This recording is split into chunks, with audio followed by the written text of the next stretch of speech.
Slažem se. Znaš, samo koliko će raditi, to je to. Istina. Samo, znaš, to je jedini faktor. Zašto ne? Opak lik. Račo jebote. Vi ste jako dobri prijatelji.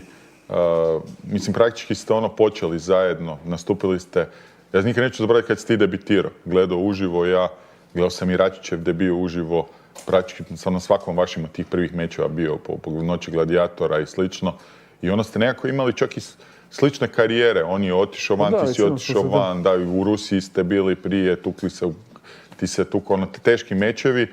I jebi ga, zadnjih godina mu nekako, neću reći da nekako s KSV-om, kad je on izgubio onaj meč, kod da mu se sreća okrenula leđa, pa imao i nekakve ozljede.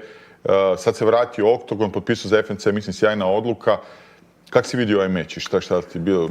Pa mislim, ja znam, ja sam gledao čak prije sparinge između Račića i Kroata, oni su skupa i trenirali, tako da ali Račić je, naš, Kroata je puno teži, to je druga kategorija. To je naš, to je 70 kila, to nije Račićeva kategorija, on naš, Kroata je puno veći od njega i ta masa, razumiješ, i Kroata je naš i hrabar je, Kroata i ide naprijed i naš, mislim da